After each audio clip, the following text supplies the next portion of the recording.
If you enjoy this presentation today and you have not yet read Death Underground by Robert Hartley and David Kenny, that's the book for you, because that's where I got most of my information today, just so we all know that. Okay, so now I shall begin. So many of the original settlers of southern Illinois were poor farmers, and many were from the South. There were also people of Scottish, Scots-Irish, Irish, English, and German descent. Most of them were not slave owners and weren't looking to be so, but they were mainly small farmers in isolated farm homes built of logs and a dirt floor. Once the settlers cut away the forests, the thin forest soil would leach away pretty rapidly, leaving bare clay. Agriculture became a pretty poor way to make a living, but the farmers accepted that. Now, few early settlers and their descendants were experienced miners, so more skilled immigrants had to come in from Europe, which led to some resentment. Now, there were some farmers who also mined, but they only did so when the seasonal farming needs allowed, and they would end up resenting sometimes the arrival of these new miners from Eastern and Southern Europe. They didn't like that they were often Catholic, and they especially didn't like blacks from the South because, racism. There was an influx of workers from the South, mainly from Western Kentucky after 1900. And in speech and thought, the people of Southern Illinois were pretty different from people in Central and Northern Illinois. In the 1920s, many young boys would go to work in the mines rather than continue on to school. Higher education was often not an option, and local school districts spent little on education. Men worked underground, so they wanted to be in open air and sunshine when they were off work. They took up hunting, fishing, and gardening, which of course also supplemented their food supply. The earliest record of coal observed in the United States is on a map drawn by Louis Joliet showing Carbon de Terre along the Illinois River in the 1670s when he and Marquette were coming through the area. Commercialization of coal in the United States started in Pennsylvania. In the 19th century, most coal miners were immigrants, and mining was a dangerous job. There was a fire in the Avondale mine in 1869 that killed 108 men. After that did come some regulations, and death tolls lowered for a while. But in the early 20th century, as production increased, doubling even, competition among coal mining companies grew, and their profits decreased. So mine owners and operators began to skimp on safety. In 1900, 201 men were killed. In 1908, 348 were killed in 11 accidents. In 1909, 498 were killed in 19 accidents. And in 1910, another 485 were killed, again in 19 accidents. From 1882 to 1913, the Illinois mines averaged one death every 6 days. The worst was at Cherry in 1909. It is actually the third worst in U.S. history. 259 men died on November 13th when a hay cart for mules was left under a kerosene lamp. In 1910, the United States Congress created the U.S. Bureau of Mines. Now, the Bureau did not have the power to actually enforce regulations, so they would stress rescue. The Bureau and state regulations, along with the United Mine Workers Association, which was established in 1890, did make mining safer, but as workers mined deeper, they exposed more methane gas and used the machines that created the mine dust and used more explosive powder. Now, in addition to danger was the debt. In late 19th century, miners worked 10 to 12 hours a day for about $1 a ton, getting 5 to 6 tons on a good day. They lived in coal camps where the company owners built and rented the housing and operated the company's store with inflated prices that the miners had to shop at, as the script that they were paid in was only good at that store. And often their rent and their store bills were more than they earned in a month.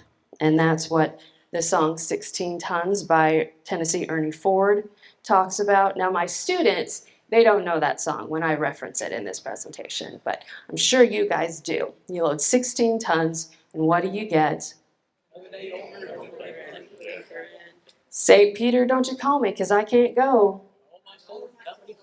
Excellent job. You get your participation points for today.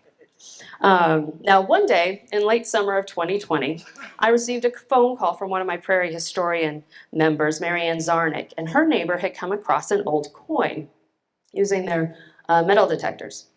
As a friend of Sally and Robbie Linville, and it appeared to be a coin from a coal company store that had been in the area.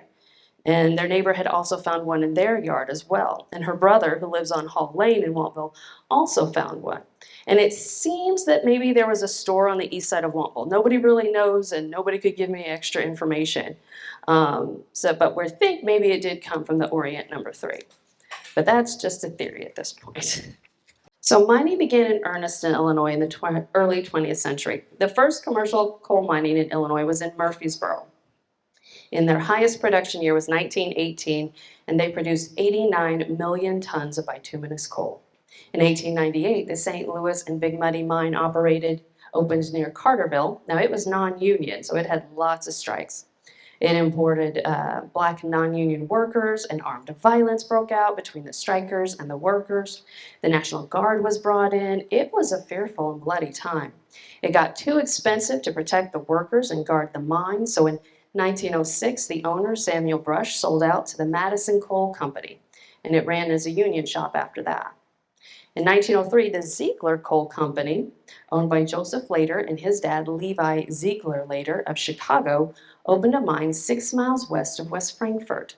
They bought 7,000 acres. Soon others followed. The Chicago, Burlington, and Quincy Railroad, they bought 10,000. Valier, U.S. Steel bought about 2 townships east of Benton, and the Illinois Central bought 20,000 acres north of Carterville. By 1907, most of the coal in the Franklin, Williamson, Saline Triangle was in the hands of just about a dozen corporations and railroad, steel, and coal dealerships. So decisions were made by absentee owners and investors in Chicago, New York, and Boston. Now, the Ziegler number 1 mine was a technically advanced mine for the time. Operations began there in 1904. It was built and owned, they built and owned the houses and apartments where the miners lived. They ran the company store, a brick school, and an up-to-date hospital. Employees of the mine company policed the streets. Mine officials provided medical service. They also attempted farms and orchards to produce food to sell to the miners. Now, most company houses around the country were little more than shacks, which lacked running water, and a single outhouse would serve 3 to 4 families. The Ziegler houses were a little better. They had at least 3 rooms. Rent was $6 to $9 a month and included running water. And for an additional 25 cents a month, they could have electricity. Now, Leiter and the union came into conflict over mechanization, because more machines means less work for the miners. They got close to a compromise in 1904, but one of the union negotiators spoke badly about Lader, and so he threw his pen and contract at him and said, "Ziegler will run scab forever." In my mind, he said it like a Batman villain. He might have been a little more calm. So the union struck on July 8th, and Leiter made the mine a heavily guarded fortress, guarded by strikebreakers. 40 deputy U.S. Marshals, 2 companies of state militia, and a giant searchlight. Strikers and their families were evicted from their homes and had to move to a tent encampment 5 miles away near Christopher. On April 3rd, 1905, just after the day shift started, there was an underground explosion, and the union men offered to help in the rescue, but they were denied. The state inspector, a mine examiner, and the assistant mine manager went in, and they died from the gas exposure. 51 men and boys died in the explosion. Methane gas had ignited a miner's lamp, caused the explosion, and set off 41 kegs of powder, and there had been inadequate ventilation. The mine was cleaned up and restored. In 1909, another explosion killed 26 men. A third occurred in February of 1909. Leiter then leased the mine in operation to the Bell and Zoller Mining Company. They also had a mine in Centralia. And when operations resumed in 1910, all the miners belonged to the union. Bell and Zoller finally closed that mine in December of 1949. 40 million tons have been taken from that mine altogether. The one-day record was 9,000 tons in 1928. There was also an explosion in 1917 at the Old Bend Mine 4 miles north of Christopher on Thanksgiving Day. 18 day hands were in the mine at the time of the explosion, and all of them were killed.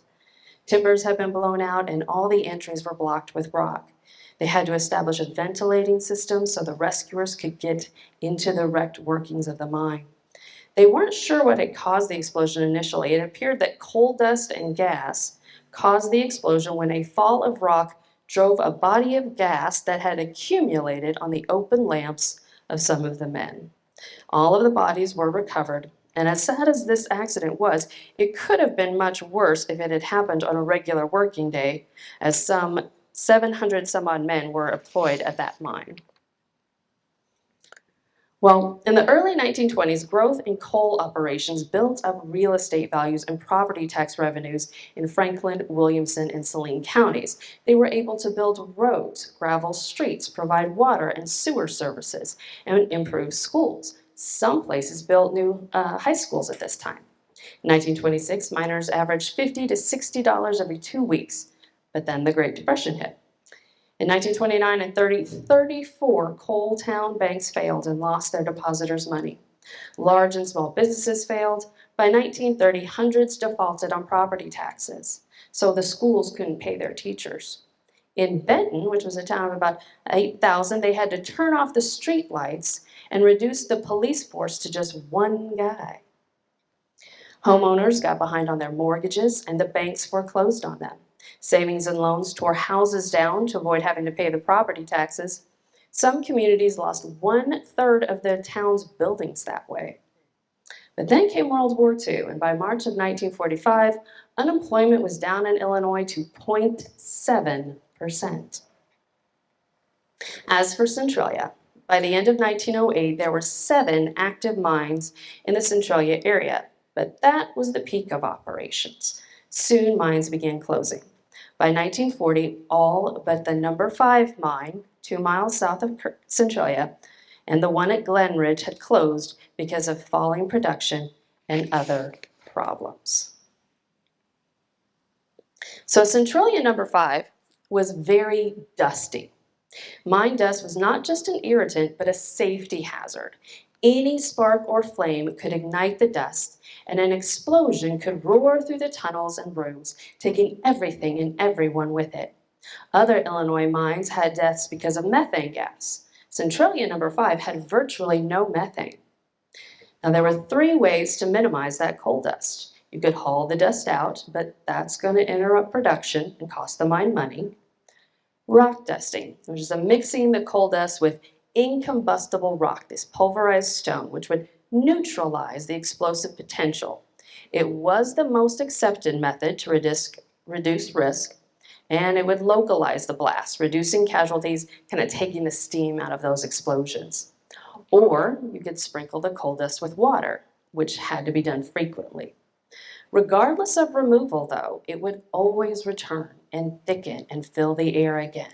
Neutralizing or removing the coal dust would curtail production, and they were not entirely sure how effective wetting the coal dust was.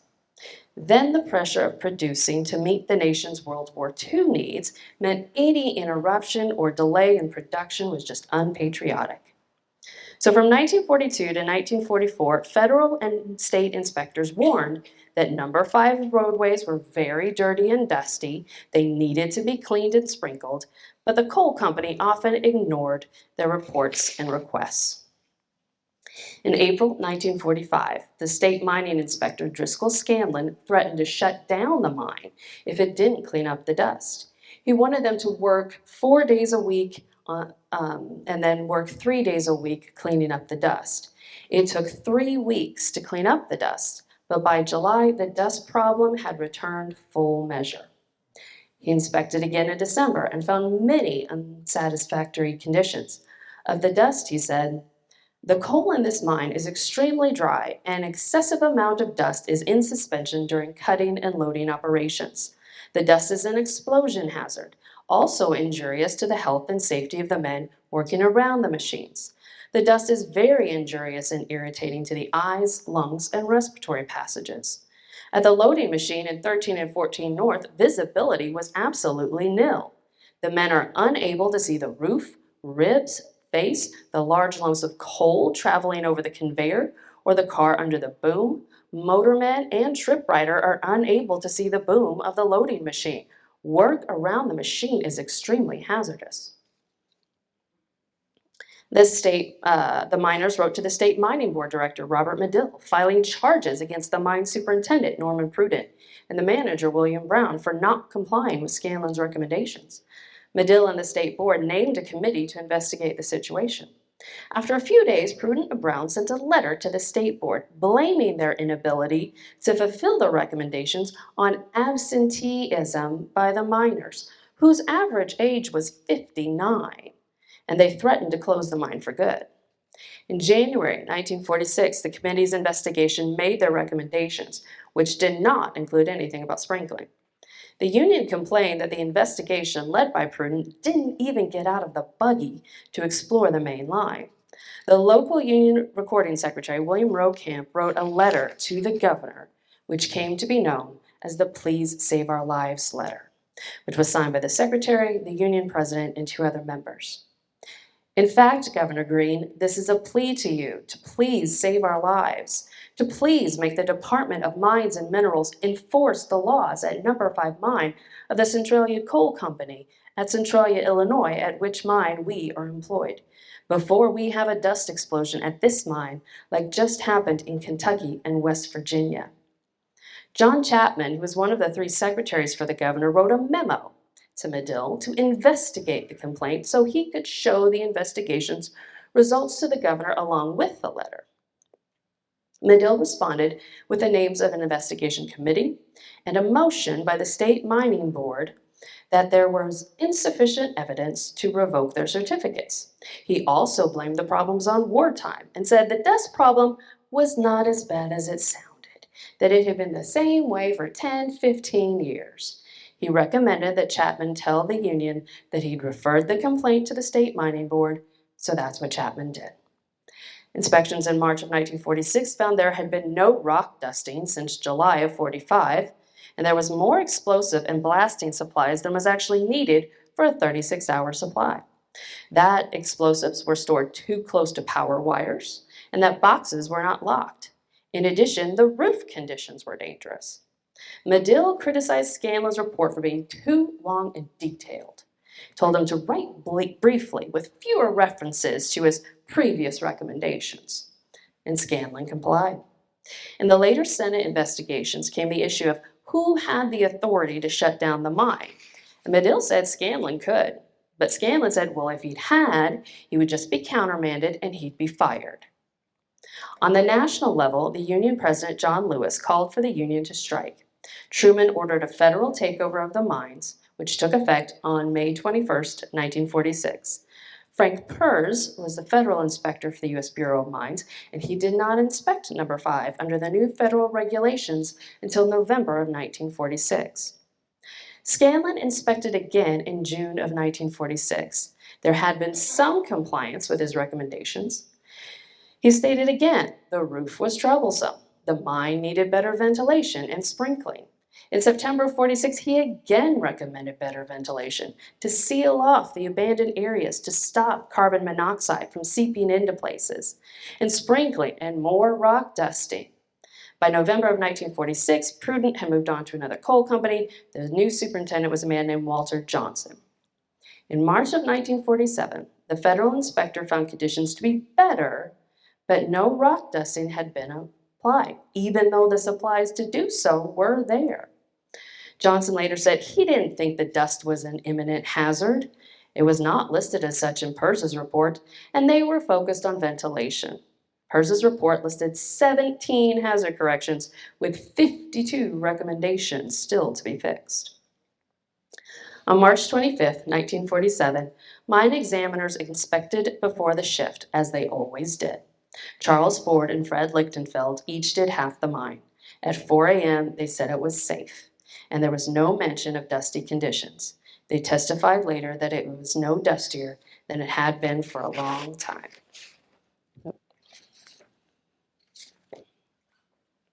But on Tuesday, March 25th, 1947, there was an explosion at the Centralia No. 5 mine at 3:26 p.m.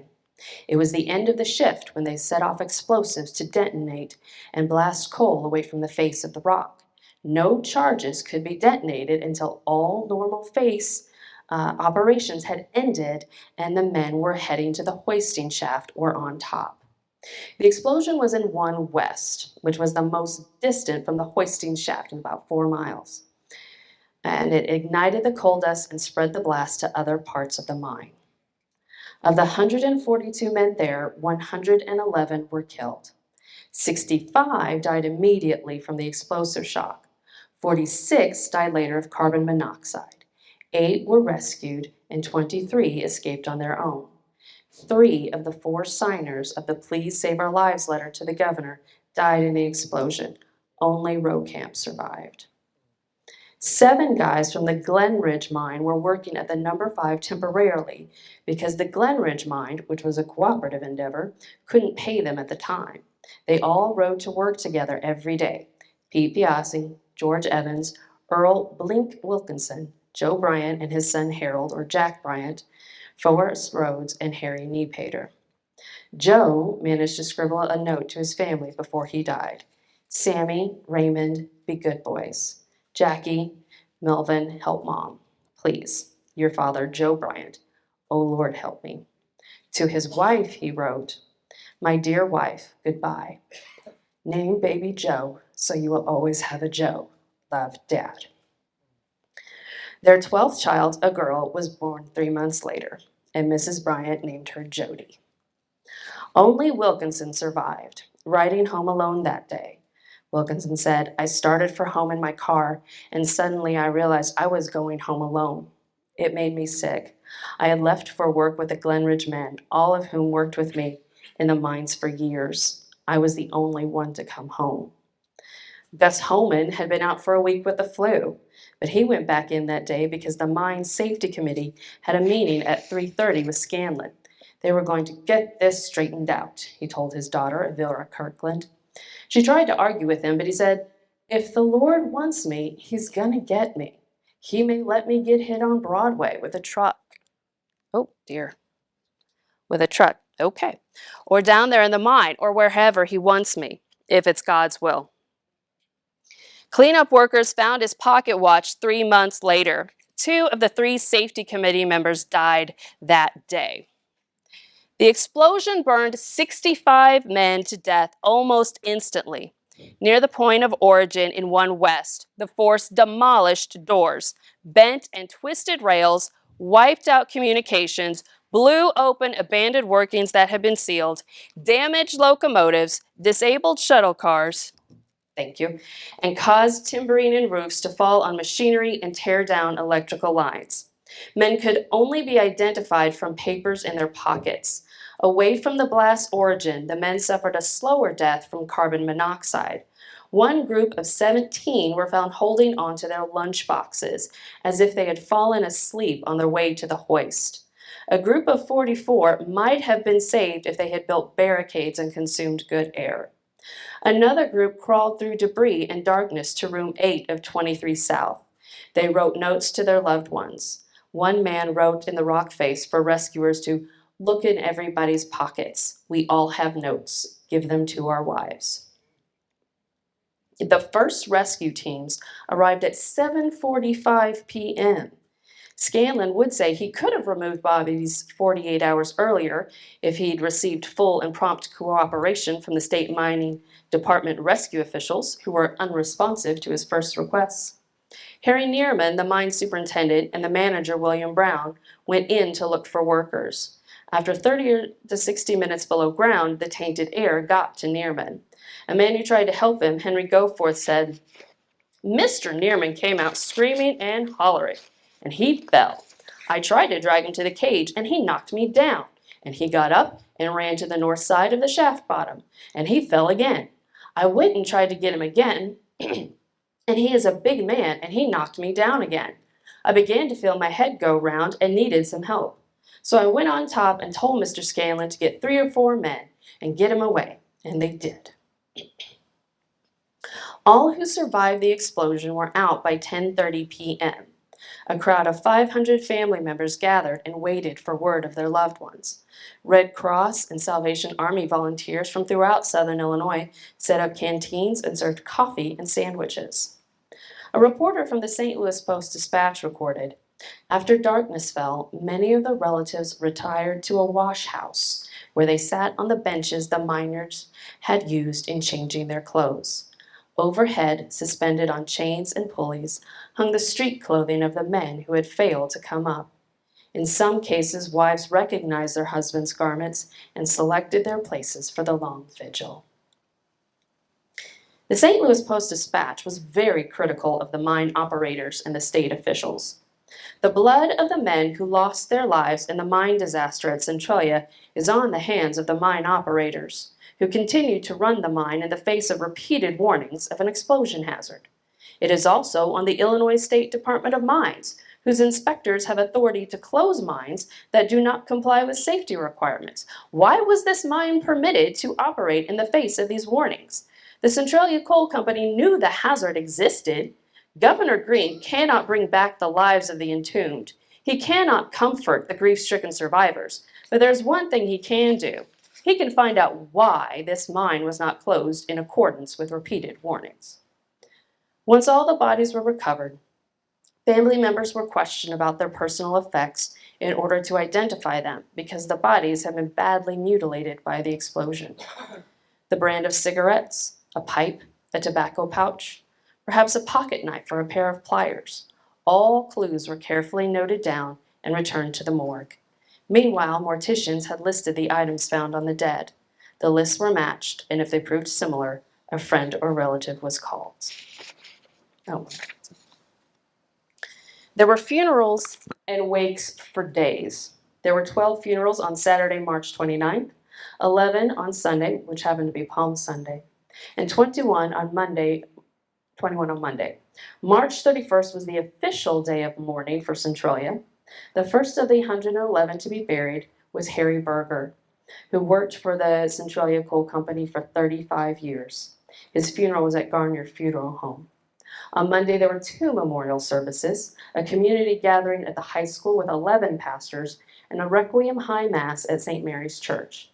Most businesses in Wamak, Centralia, Central City, Sandoval, and Glenridge were closed. Funeral processions drove through the streets one after another. Mayor Wright called it Black Monday. A fund for the needy raised $20,000 in just a few days. There were 99 widows and 78 dependent children as a result of the disaster. On March 28th, Charles Purcell of Salem introduced a House resolution in the U.S. House to appoint a 5-member committee to investigate the explosion. It was approved, but they would defer to the Senate committee. In Illinois, State Representative Carl Prius of Pana said 2 days later that he would seek the governor's impeachment if he detected that the governor had neglected or refused to act.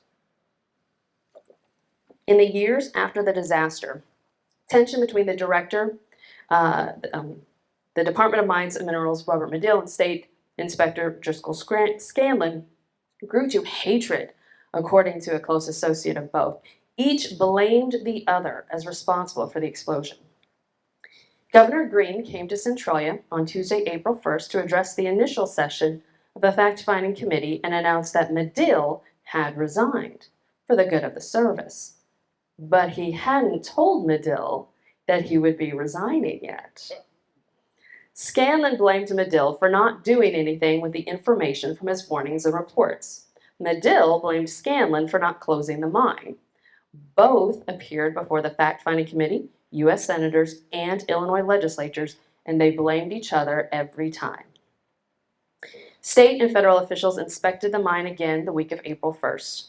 The federal report noted that a number of times coal dust had been used to tamp dynamite in drilled holes instead of non-combustible materials such as clay, which could have contributed to the explosion. Prior to the explosion, the dry and dusty conditions in the mines were not seen as an imminent danger. The report suggested a need to reevaluate this premise, as miners might not know how dangerous it is because using the dust was a lot easier than walking back to the clay box. The governor's fact-finding committee met for 10 days in Springfield. Scanlon said he would have been fired if he had closed the mine, and Medill would have just sent somebody to Springfield to get it reopened. The committee report was 46 pages long, and it said that Scanlon should have risked his job, even if he was right about how Medill would have responded. It also reprimanded the mine operators for not rock dusting enough, and the company officers and management for not doing enough to comply with the recommendations of federal and state inspectors. They declared that the state mining inspector was responsible because he had the authority to close the mine. They recommended that the position be covered by a civil service law and the appointment irrevocable until a hearing and decision by the state court, so it would not be a political appointment involved with election campaigns, and eventually the state would do that. The Senate hearings took place from April 3rd to the 5th in Centralia. Then they would continue in Washington on April 10th, 16th, and 17th. The senators were interested in information about the dust, the rock dusting, sprinkling, ventilation, and who had the authority to close the mine. Harry Neerman, the mine superintendent, testified on Thursday, April 3rd. He blamed the miners and talked about the plans to rock dust, but admitted not enough had been done. Pers testified that there wasn't an imminent danger because there was no methane gas, but he also admitted what danger was present could have been reduced if there had been rock dusting. And Scanlon testified on Thursday, Medill on Friday. 9 Centralia miners testified on Friday to discuss rock dust and tell stories of the explosion and the survival. Top executives of the mine company testified that they did as much about safety as any other mine would. Everybody tried to do the minimum. The subcommittee presented its report to the full Senate on June 5th. It found everyone guilty of some negligence: the management, the union, state bureaus, and federal bureaus. That evidence in this investigation shows that the immediate cause of the explosion at the Centralia mine was the use of explosives in a non-permissible manner. That the blasting practice in use in this mine was contrary both to the federal mine safety code and to the Illinois statute. That the men doing the blasting, in some instances at least, contrary to law, used coal dust for stemming their shots. That is to say, coal dust was used to fill in the drill holes after explosives had been inserted, instead of non-explosive, non-inflammable material as required by law. It recommended that the Bureau of Mines or other federal agency be given power to make and enforce a mine safety code. The federal seizures of mine would end late in June, but the law was not changed. The Illinois legislature had its own investigative committee. They met in Springfield on April 4th and presented their report on May 21st. The committee met 5 times and got transcripts of the other investigations, the governor's fact-finding committee, and the Senate committee. They also called 24 witnesses, though they did not call Governor Green. The committee made several recommendations for legislative changes, and some changes were passed. They increased the number of state inspectors by 6, bringing the total to 22. They increased ventilation of mines, rock dusting would be closer to the face, no explosives detonated while employees were in the mine, and inspection of all mines every 30 days instead of 90. After the investigations, Bell and Zoller sold the Centralia Coal Company to the Peabody Coal Company, and number 5 was renamed Peabody Mine number 21. Operations resumed at the mine on July 21st, 1947, with 60 workers, including survivors of the March disaster. The mine was shut down after a year because of costs. Scanlon resigned in December, saying that his superiors were writing him. He worked at a mine in Venety and raised horses in Nashville. Medill was fired. He was at retirement age at the time, so he just drifted out of public life. Governor Green would lose his bid for re-election in 1948. He had risen to stardom, having prosecuted and convicted Al Capone in 1932. In a 1940 speech, he had promised that all mining laws would be rigidly enforced. His opponent, Adlai Stevenson, invoked Centralia a lot in that campaign. With 2.25 million votes cast, Stevenson won by 572,067. He even won downstate, a traditionally Republican area, and he won easily around Centralia. The legislature tweaked some of the mining laws passed in 1947, but Stevenson never got the comprehensive mining program he wanted through the legislature. Woody Guthrie would go on to write The Dying Miner about those who were trapped, writing letters to loved ones. The song mentions Joe Ballantini Fred Gertzler and Joe Bryant. You can find it on YouTube. George Strieber created a lithograph, The List of Widows and Children.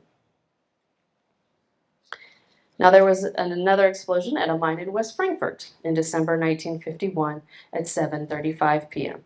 Again, there had been inadequate rock dusting. 133 men escaped, 119 were killed. It was the greatest mining calamity in the United States since 1928. It left 105 widows, 161 dependent children, and 16 other dependents. On July 31, 1951, federal inspectors found violations of the U.S. Bureau of Mine Safety Code regarding the presence of methane gas, inadequate ventilation, and rock dusting. On August 10th, the union warned the Chicago, Williamson, and Franklin Coal Company that the mine was extremely hazardous. Operations at the mine agreed to some changes, but the Federal Bureau had no authority to enforce its recommendations. On December 21st, mine examiners rated it safe. Just before the explosion, though gas was found in several places. The cause was a methane explosion started from either an electric arc coming from a motor attached to 8 loaded cars or from a cigarette or pipe being lit. At or near the ignition point of the explosion, 2 timbermen were found with a cigarette and a half pack of cigarettes with the top burned off nearby, but no matches or lighters were found in their hands. The Franklin County coroner, David Clayton, said 60% of the men who died had smoking materials with them. In response, the U.S. Senate passed the Neely Bill on May 7, 1952, and the House amended and passed it on July 2, 1952. President Truman reluctantly signed it on July 15th. He was concerned about the complicated procedures for a federal inspector to close mines, limitations on the number of mines covered, and exceptions about electrical equipment and faulty ventilation that favored mine operators, so he preferred to give the Secretary of the Interior the authority to close mines rather than the Director of the U.S. Bureau of Mines. The Illinois Coal Mining Act was revised in 1953. It gave the Department of Mines and Minerals greater authority to gather and distribute safety information and improve mining methods generally. The authority of mine inspectors to close a mine or a section in cases of imminent danger was also clarified. Back in 2000, there were over 2,000 mines in the United States. By 2021, there was just 970. In 1979, there had been 20,000.